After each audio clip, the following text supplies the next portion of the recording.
Bismillahirrahmanirrahim. Assalamualaikum warahmatullahi wabarakatuh. Para pemirsa channel Kupas kalian, kita berjumpa kembali dalam program Paralogisme.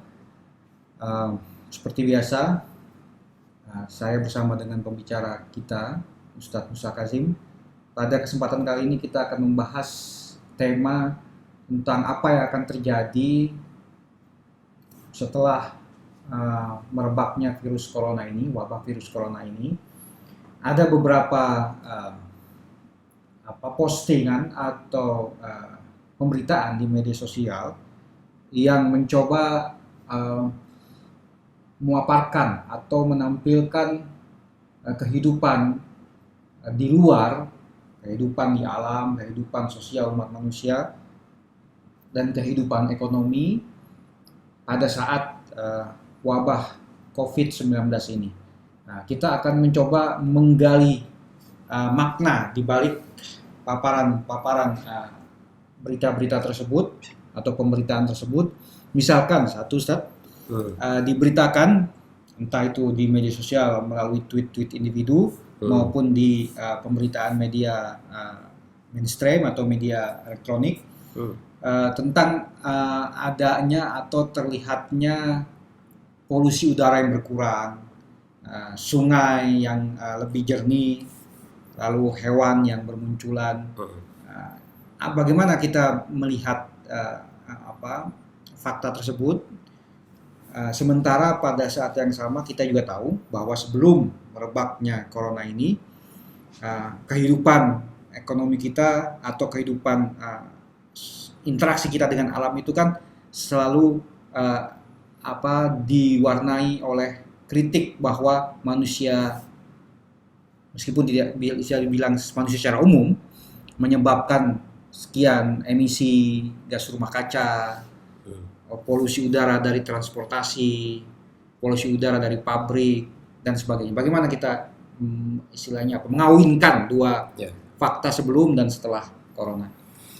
Ya, pertama sebelum saya berbicara tentang fakta itu tadi dan menanggapi atau mengulas fakta itu, kita mungkin ada baiknya kembali kepada beberapa diskusi kita yang sebelumnya, di mana kita katakan bahwa dalam penyelidikan filsafat atau dalam pembahasan filsafat, dalam diskusi-diskusi filsafat, kita telah sampai pada kesimpulan yang juga sebetulnya ini bukan hanya khas filsafat Islam, tapi filsafat mulai dari zaman, mungkin bisa dikatakan mulai dari zaman sebelum Islam, filsafat Yunani, bahkan sebelum itu atau bersamaan dengan itu, misalnya filsafat India, filsafat Cina dan lain sebagainya, hingga kemudian di dalam ajaran Islam, berdasarkan pada ajaran-ajaran itu dan kemudian refleksi para filosof terhadap ajaran-ajaran itu. Jadi para filosof itu kan melakukan investigasi filosofis atas teks-teks itu. Mereka menemukan bahwa yang disebut sebagai keburukan itu sebetulnya tidak ada, atau istilahnya adamiyun. Keburukan itu tidak ada pada dirinya sendiri, dan itu sudah pernah kita bahas juga dalam kaitannya dengan masalah virus. Nah, keburukan itu baru ada ketika dikaitkan dengan yang lainnya. Jadi keburukan itu relasional. Itu pun dalam analisis yang lebih mendalam, keburukan relasional atau keburukan relatif ini pun tidak bertahan, artinya tidak ada secara permanen, melainkan ada sebagai bagian dari menjelaskan kebaikannya. Jadi tidak ada sebetulnya keburukan. Ambil contoh misalnya yang sering mereka sebutkan, misalnya pembunuhan. Apakah pembunuhan itu buruk? Sekarang kalau kita lihat fakta-fakta fisikal, objektif dari pembunuhan itu kan, misal saja ada sebuah pisau tajam itu tidak buruk, pisau tajam dalam dirinya sendiri netral, yang digunakan oleh tangan orang tertentu, tangan itu tidak buruk, kemudian ditikamkan ke perut orang, penikaman dan daya tikaman orang ini sendiri tidak buruk, karena daya itu diperlukan oleh tangan untuk melakukan hal-hal lain, ke perut seseorang, perut itu tidak buruk, dan robeknya perut atas tikaman juga tidak buruk, karena terbukti perobekan perut juga harus terjadi kalau orang mau dioperasi misalnya, atau untuk menghilangkan sakit dari orang. Ya, dan perut yang punya elastisitas atau kulit perut yang punya elastisitas seperti itu punya fungsi-fungsi kebaikan yang lebih besar. Nah, dari mana keburukan itu muncul? Dari mana pikiran adanya keburukan itu? Ketika kita melihat ada korban yang terbunuh dan ada pelaku kejahatan, si pembunuh. Nah, ini sebetulnya fakta yang non-fisikal, fakta yang ada di dalam analisis konsep manusia. Ini yang disebut sebagai sesuatu yang di alam eksternal, di alam objektif tidak ada. Adanya di kepala manusia atau penilaian manusia. Kenyataannya ketika kita uraikan satu demi satu item kejadian itu, satuan-satuan kejadian itu justru menunjukkan kesempurnaan seperti yang tadi saya katakan. Nah, ini yang pertama. Jadi kita ketika melihat wabah, kita harus juga lihat sebagai fenomena-fenomena fisik objektif di alam eksternal yang kita akan lihat bahwa ini sebetulnya memberikan kebaikan. Bahkan penyakit itu sendiri seperti yang juga sudah kita bahas sebelumnya memberikan kebaikan pada manusia. Ini jadi sebagai sebuah refleksi filosofis terhadap apa yang kita anggap sebagai buruk. Agar apa? Agar kita bisa memaknai. Bukan sebagai keburukan, tapi sebagai kebaikan. Dan dengan begitu kita bisa mengubah banyak hal yang sebelumnya mungkin tidak sempurna menjadi lebih sempurna dan melakukan perbaikan, perubahan, penyesuaian terhadap fakta-fakta baru ini tadi. Ini di satu sisi. Nah, di sisi lain yang juga tidak kalah menariknya adalah bahwa ketika ada suatu kejadian, terserah apakah kejadian itu buruk atau baik atau kejadian besar itu pengaruhnya apa terhadap kita, akal kita memaksa diri kita untuk mengambil suatu atau merenungi, merefleksikan apa maksud ini, memaknailah. Nah, pemaknaan ini bisa terjadi dengan pendekatan-pendekatan, ya, pendekatan saintifik, pendekatan agama, pendekatan filsafat, pendekatan tasawuf atau agama pun juga ada berbagai macam pendekatan. Nah, yang kita ingin lakukan sekarang ini adalah itu tadi, memaknai wabah yang mempengaruhi banyak orang ini. Dan kemudian manusia itu kan biasa makhluk pencari makna. Dia tidak akan tenang kalau masih ada misteri. Ya, dan kejadian sebesar ini kalau kita maknai seperti juga yang sebelumnya saya katakan, apalagi kita maknai secara positif, kita maknai saja dia akan memberikan pelajaran bagi kita. Apalagi kita maknai secara positif. Di samping tadi seperti yang tadi kita sepakati bahwa manusia adalah pencari makna. Rasa bahwa kalau tidak ada makna, kosong, maka dia akan mengalami kegelisahan, kegalauan, keresahan dan lain sebagainya. Nah, dengan melihat pada dua hal itu, kemudian kita lihat fakta-fakta yang minimal bisa kita observasi di satu sisi dan juga bisa kita lihat di informasi-informasi yang beredar, ya. Nah, jadi nanti mungkin suatu saat Pak Irman kita akan bicara perbedaan antara ilmu pengetahuan dengan informasi dan fakta dan data dan pengolahan antara itu dan pendapat. Ini kan kadang-kadang kita gabungkan, kita mengira pendapat itu adalah fakta atau opini itu adalah fakta dan kita juga mengira bahwa fakta itu adalah ilmu. Informasi itu adalah ilmu atau kita mengira bahwa fakta itu ilmu, padahal enggak. Fakta itu bisa juga menipu. Oke, nah. Fakta-fakta yang ada yang bisa kita refleksikan sekarang menunjukkan seperti yang tadi Anda sudah sebutkan bahwa wabah ini seperti yang kita baca di berbagai berita dan juga bisa kita lihat baik menggunakan data saintifik seperti potret atau foto satelit atau mereka yang mau secara khusus bisa lihat dari website-website yang mengkhususkan pada masalah polusi menunjukkan bahwa wabah ini telah berhasil mengurangi polusi di hampir seluruh dunia. Terutama di negara-negara industri yang polusinya tinggi sekali. Bahkan kita yang hidup di Jakarta ini bisa lihat secara langsung kasat mata. Saya kebetulan kan beberapa kali ke luar negeri dan lihat di luar negeri itu saya selalu kagum bisa melihat di malam hari itu terangnya bintang-bintang dan langit yang cerah. Tapi di Jakarta itu suatu kemewahan. Sekarang itu bisa dengan mudah kita lihat bahkan ketika masih ada awan cerahnya seperti itu. Kemudian kita juga bisa lihat Itu tadi binatang-binatang yang semula tidak ada seperti kupu-kupu, kunang-kunang di sebagian tempat orang bisa lihat, kemudian bisa mendengarkan lebih banyak suara-suara burung dan seterusnya. Saya kira ini berarti kalau kita mau ambil bahwa wabah ini mengurangi aktivitas manusia yang selama ini mengeluarkan polusi dan menciptakan polusi yang besar bagi lingkungan ekologisnya.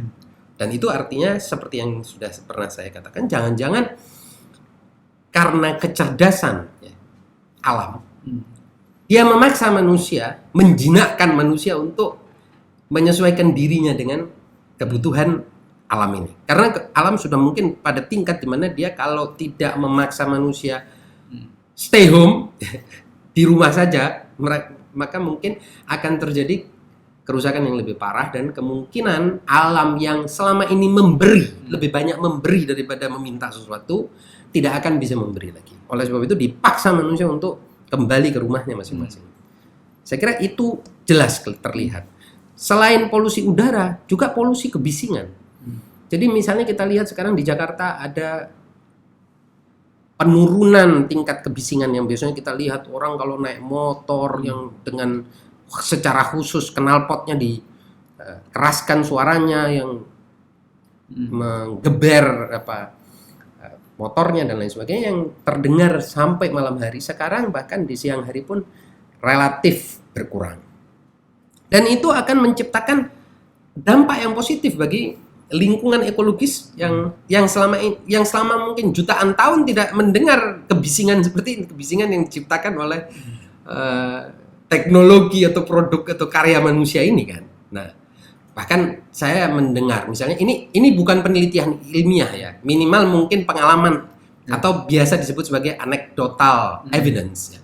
Pembuktian anekdotal, pembuktian dengan pengalaman orang bahwa burung-burung tertentu seperti perkutut, seperti burung dara, bunyinya itu dapat memperkuat jantung manusia, dapat memberi soothing ya, memperbaiki ya, menggembirakan, memperbaiki aliran darah manusia, dan juga mencerdaskan dan lain sebagainya, yang itu boleh jadi benar meskipun bersifat anekdotal, karena pengalaman hidup manusia ribuan tahun di bumi ini menunjukkan mungkin adanya tren seperti itu. Tapi belakangan kan kita sudah tidak pernah lagi melihat burung itu kecuali untuk dijual di pasar-pasar burung. Dan kita tahu burung yang dijual itu beda pemberiannya ya, dan polanya dibandingkan dengan burung yang liar, yang dia hidup secara bebas gitu. Nah, jadi apa kira-kira yang harus kita seharusnya lakukan setelah wabah ini, ketika keadaan nanti, dan tentunya kita harapkan akan segera terjadi kembali normal. Kita tahu kalau kembali normal ya terjadi kenormalan, kembali kepada kenormalan yang kita rasakan sebelum terjadi wabah ini. Aktivitas manusia. Lalu apa seharusnya yang kita lakukan, baik itu secara sosial maupun ekonomi setelah wabah ini, melihat tadi fakta-fakta. Saya kira itu tadi, reorientasi secara lebih serius terhadap perkembangan teknologi. Mana teknologi yang berguna dan bermanfaat bagi manusia di satu sisi, yang juga friendly, yang ramah terhadap lingkungan. Sedemikian sehingga harmoni antara manusia dengan lingkungan ini semakin terjadi, semakin tumbuh. Bukan sekedar kebutuhan manusia yang sebetulnya setelah dianalisis bukan kebutuhan manusia tapi keinginan, lebih sebagai khayalan, fantasi manusia, bukan kebutuhan manusia. Karena sekarang kan banyak negara pun sudah mulai menerapkan misalnya menggunakan sepeda ketimbang motor listrik, atau apalagi motor bertenaga fosil ya, BBM. Dan ini artinya apa? Artinya mereka sebetulnya sudah sadar. Nah, hanya saja dengan corona ini seolah-olah alam ingin memperlihatkan seperti ini loh kalau benar-benar radikal. Kalau perubahannya benar-benar radikal dan berkurang semua aktivitas yang mengeluarkan polusi itu, maka alam ini akan seperti ini indahnya, akan seperti ini damainya, akan seperti ini nyamannya. Dan itu saya kira seperti disimulasikan oleh keadaan di masa terjadinya wabah ini, yang kita akan susah alami kalau kembali normal, orang semua tetap dengan gaya hidup lamanya. Meskipun saya kira di negara-negara tertentu gaya hidup itu akan berubah. Nah, dan ini kita akan masuk kepada poin yang kedua, Pak Irwan. Jadi salah satu yang juga menurut saya penting untuk kita lakukan adalah mengubah budaya. Budaya kita yang konsumtif, ya, kita ubah menjadi lebih kepada preservatif. Saya kira begitu. Ya, kalau sekarang mau istilahnya itu konsumtif bukan versus produktif, tapi preservatif. Merawat alam, budaya yang menjadikan alam ini bagian dari hidup kita. Kita rawat mereka. Mereka adalah sejawat kita, sama-sama layak untuk mendapatkan kehidupan seperti kita. Supaya apa? Supaya tidak ada gempuran yang lebih dahsyat daripada alam, reaksi yang lebih keras daripada alam, yang akan menyiksa manusia sendiri, yang akan merusak manusia, merusak tatanan kehidupan. Nah, jadi budaya, perubahan budaya. Budaya konsumtif menjadi budaya yang preservatif. Karena menjaga alam juga sebenarnya menjaga manusia. Karena manusia bagian dari alam. Ya, menjaga manusia dan menjaga makanan manusia, menjaga kehidupan manusia, menjaga masa depan manusia dan seterusnya. Karena kan manusia pada akhirnya makan dari alam. Nah, alam kan tidak makan dari manusia, tapi manusia yang makan dari alam. Lebih banyak ya. Maksud saya ya, pada akhirnya juga manusia ketika jadi bangkai mungkin dimakan. Tapi intinya kan yang dimakan dan diambil oleh manusia dari alam ini kan jauh lebih besar. Karena hanya manusia yang menyimpan makanannya sampai 7 keturunan istilahnya. Itu kan manusia saja yang mengeruk sana mengeruk sini ini kan. Nah, ini yang pertama mungkin budaya, perubahan budaya yang tidak kalah pentingnya menurut saya. Yang kedua juga dalam kaitannya dengan perubahan budaya, mulai membangun budaya ilmiah. Budaya saintifik, budaya yang berdasarkan pada perencanaan jangka panjang. Budaya yang berpikir tentang sesuatu yang lebih jauh ke depan. Jadi berpikir tentang apa yang oleh para ahli disebut sebagai sustainability, keberlanjutan, bukan jangka pendek. Dan ternyata misalnya kalau kita kembali kepada hadis Nabi, yang sayangnya hadis ini kurang diapresiasi, ini lagi-lagi secara ilmiah ya. Jadi kan Nabi mengatakan bahwa hiduplah engkau untuk akhiratmu seakan-akan engkau mati besok, dan hiduplah engkau untuk duniamu seakan-akan engkau hidup selama-lamanya. Maksudnya apa? Kok ketika bicara tentang hidup untuk akhirat seolah-olah engkau mati besok? Artinya kalau engkau bicara tentang akhirat, tuluslah engkau dalam ibadahmu. Jangan berpikir untuk menjadikan ibadahmu sebagai kredit untuk mendapatkan status sosial atau status politik. Karena ibadahmu untuk Allah. Jadi seolah-olah kamu besok itu sudah mati. Jadi nggak akan ada yang bisa kamu ambil dari ibadahmu itu. Langsung aja itu ke akhirat. Ketika urusannya ibadah. Ketika urusannya hubungannya dengan Allah. Tapi ketika hubungannya dengan dunia, ketika kamu bicara tentang hidup di dunia, maka bicaralah seolah-olah kamu itu hidup selamanya. Artinya jangan habisi semuanya hari ini. Jangan rakus. Satu sisi jangan rakus. Sisi lain, bikinlah rencana untuk 10, 20, 30, 40, 10, 50 tahun, 100 tahun ke depan. Bergenerasi-generasi. Berpikirlah jangka panjang. Rencanakan untuk sesuatu yang abadi bahkan. Bukan antara jangka panjang dengan abadi ini beda ya. Ini abadi. Jadi ka'annaka ta'ishu abada. Ta'ishu abada itu artinya Anda hidup selama-lamanya. Ada juga menafsirkan ta'ishu abadan ini, hidup selama-lamanya ini mengumpulkan kekayaan untuk diri sendiri. Nah, itu. Dan itu yang salah.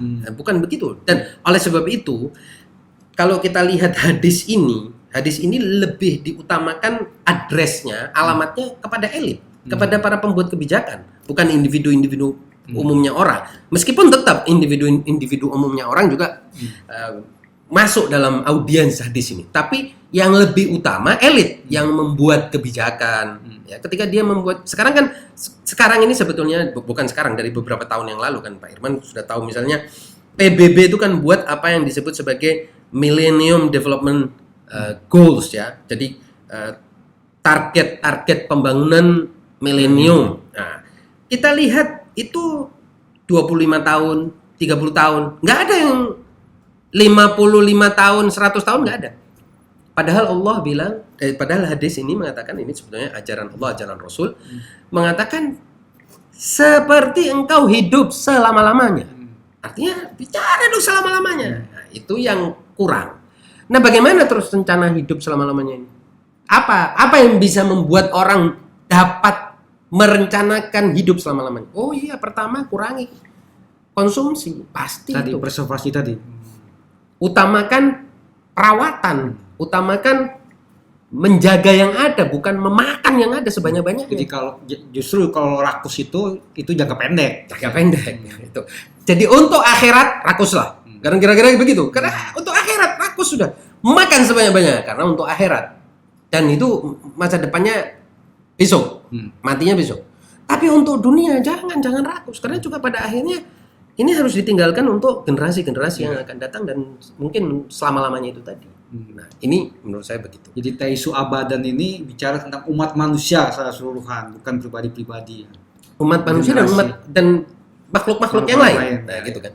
Boleh jadi manusia masa berlakunya di alam ini sudah berakhir, tapi yang lain-lain ada masih generasi makhluk lain yang menggantikan manusia. Dan intinya kita melihat bahwa status manusia sebagai khalifah itu kan sebenarnya untuk menjaga, merawat, menumbuhkan apa yang ada, bukan ngambil-ngambilin kan gitu. Nah, ini membawa kita juga pada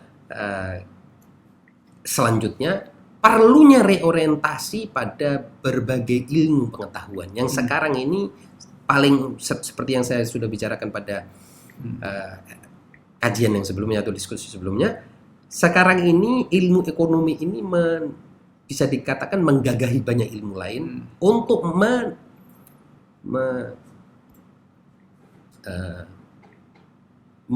apa ya istilahnya itu.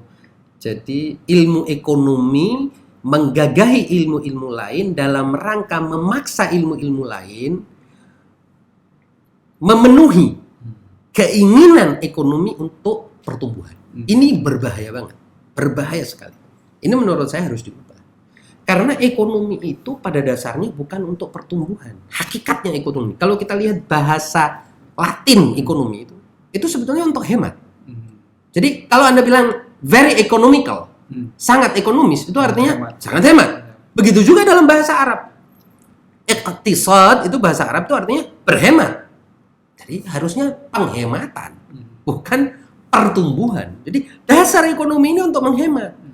Karena pada masa Renaissance dan munculnya positivisme yang mengatakan, yang memberikan sebuah asumsi dasar bahwa manusia ini banyak dan alam ini tidak cukup, sumber-sumber daya alam ini terbatas, maka mulailah dari situ ekonomi, ya, falsafah ekonomi berubah dari penghematan menjadi pertumbuhan, kejar-kejaran. Dan maka dari situlah terjadi penjajahan dan begitu besarnya konsumsi negara, bangsa di berbagai muka bumi ini. Saya jadi teringat dengan teori Malthusian soal alam yang sangat terbatas, ya, scarcity, dan manusia yang terus tumbuh dalam hitungan deret ukur, betul. Itu sebenarnya bisa dibilang bagaimana kita melihat teori ini? Ya. Apa benar alam terbatas lalu manusia ini yang pertumbuhan ini bisa dikendalikan, pertumbuhan jumlah umat manusia ini sehingga harus di stop dengan berbagai rencana seperti keluarga berencana segala macam. Itu bagaimana pandangan antum? Ya, terlepas apakah alam ini terbatas atau tidak, karena itu butuh diskusi yang lain. Kalau saya percaya tidak terbatas, terlepas dari asumsi dasar yang seperti itu. Tapi asumsi bahwa itu tidak terbatas, bahwa itu terbatas oleh sebab itu mari genjot habisi yang ada sekarang, ini kan justru salah. Gitu. Kalau ini terbatas harusnya makin berhemat dong. Bukan karena ini terbatas, karena ini langka, mari kita habisin yang ada ini.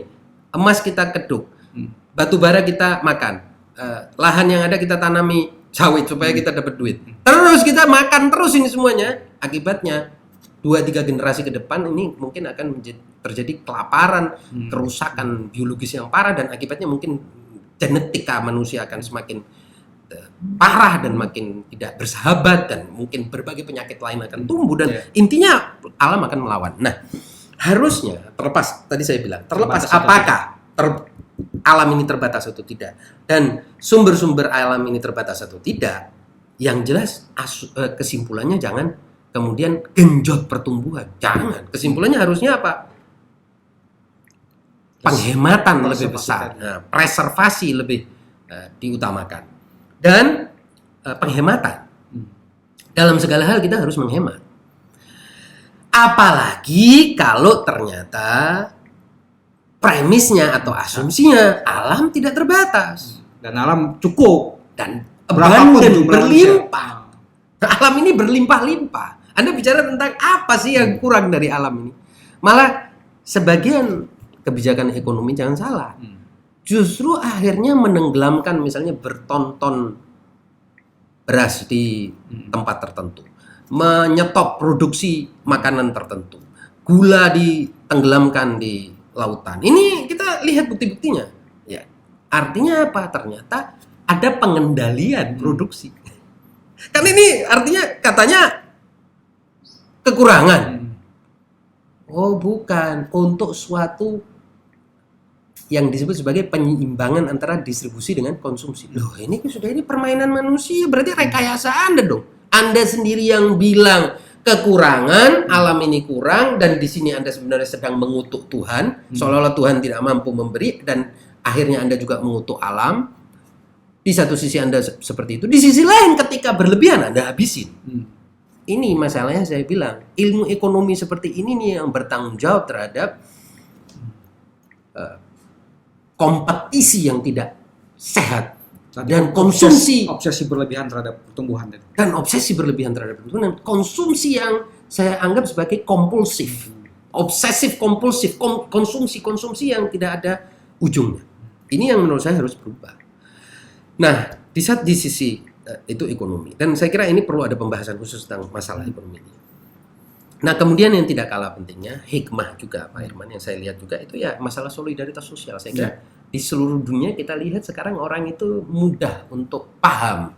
Misalnya contoh tenaga ahli medis yang semula mungkin bisa dikatakan tidak begitu menonjol di tengah-tengah masyarakat. Kita sekarang melihat bagaimana mereka kontribusinya terhadap masyarakat, dan heroisme mereka terhadap masyarakat, dan pengorbanan mereka yang begitu besar dalam menjalankan tugasnya yang selama ini mungkin tidak begitu diekspos. Ini saya lihat di seluruh dunia terjadi, dan luar biasa ada solidaritas seperti ini. Saya kira itu beberapa yang bisa kita lihat.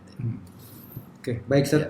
Terima kasih atas penjelasannya, dan bagian ini juga nanti kami akan bahas lebih dalam lagi karena ada pembahasan tema-tema tertentu yang tidak cukup sekali kita bahas, kita bicarakan di sini, dan para pemirsa sekalian bisa mendengarkan pembahasan kami ini melalui channel YouTube kami maupun di channel podcast kami di Spotify. Tadi ada beberapa catatan yang bisa saya sampaikan bahwa refleksi dari wabah COVID-19 ini adalah bahwa kita harus hidup ke depannya ini lebih menjaga, merawat alam, karena bagaimanapun alam, manusia ini bagian dari alam. Kita saling memberi dan menerima dari alam. Dan juga tadi disebutkan bahwa perlunya reorientasi paradigma pembangunan. Tentunya ini adalah ranahnya para pembuat kebijakan. Bagaimana menurut Ustaz tadi, pembangunan mestinya tidak terobsesi oleh pertumbuhan, tapi tadi preservasi. Berusaha melestarikan pelestarian biar sinambung, sustainable. Karena tadi hadis Nabi juga menyatakan semacam itu. Kalau kamu ingin hidup untuk di duniamu, maka hiduplah seolah kamu hidup selama-lamanya. Menarik penafsiran hadis tadi bahwa itu adalah salah satu dalil agama atau ajaran agama tentang kesinambungan hidup atau pelestarian alam. Dan juga yang tadi di akhir yang ditegaskan atau di garis bawahi oleh Ustadz adalah soal solidaritas sosial Ya. dan juga budaya saintifik. Hmm. Mulai harus kita gali kesadaran kita secara kolektif terhadap ilmu pengetahuan, pentingnya ilmu pengetahuan, pentingnya mempelajari ilmu pengetahuan, mencintai ilmu pengetahuan dan menghargai orang yang berilmu pengetahuan. Terima kasih para pemirsa sekalian, demikian pembahasan kita kali ini. Kurang lebihnya kami mohon maaf. Bila berbudaya. Wassalamualaikum warahmatullahi wabarakatuh. Waalaikumsalam.